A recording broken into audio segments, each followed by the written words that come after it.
She caught the scalding hot porridge with her bare hands, just so her daughter could eat. Her palms turned red and swollen, but in front of her child, she pretended it didn't hurt. Her name was Anna. What no one knew, she once had a family of her own. Her husband David was once the feared leader of a mountain band. In an age torn apart by endless wars, samurai used battles as excuses to rob farmers of food and money. David refused to kneel. He rallied peasants to fight back. They became outlaws, but never harmed the innocent. With David's courage and his men's loyalty, they won again and again. For a moment, it felt like life might finally get better. But David's younger brother, William, thought otherwise. He believed the samurai would rule in the end. Why fight for worthless peasants when you could join the samurai and steal with them instead? David rejected him with fury. They had all lost families to war. To join the samurai was no different from betraying their dead. William pretended to give up, but betrayal had already taken root in his heart. One day, he lured David into an ambush, claiming a group of samurai had just returned from battle. Weary and weak, it would be an easy victory, he said. But when David attacked, arrows rained down from hidden soldiers. It was a trap. His men were slaughtered.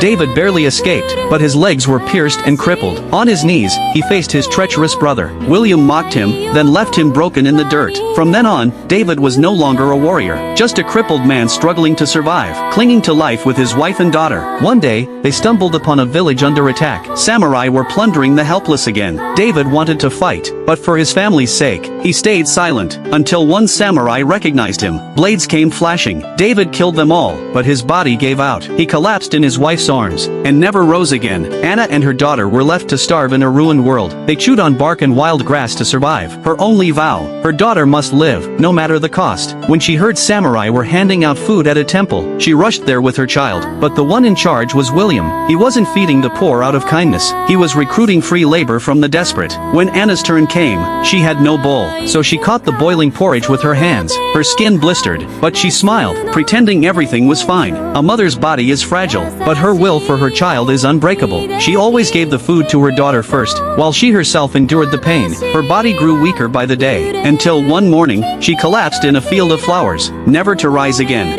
いつか戦は終わる。それまで負けちゃお母ちゃん、お母ちゃん。 Her daughter disguised herself as a boy to survive, bullied, beaten, mocked, but clever enough to endure. Until one day, she met him, Hayakimaru, the hunter of demons. She saw through his mask. His eyes and ears were fake. He stared at the river in silence. Then, suddenly, a monster rose from the water. Its tentacles wrapped around a villager and swallowed him whole. It lunged for the girl next, but Hayakimaru moved like lightning. Though blind, he struck with deadly precision. The demon fell. The girl tried to draw close to him, but then, Hayakimaru began to tremble, and real skin grew across his face.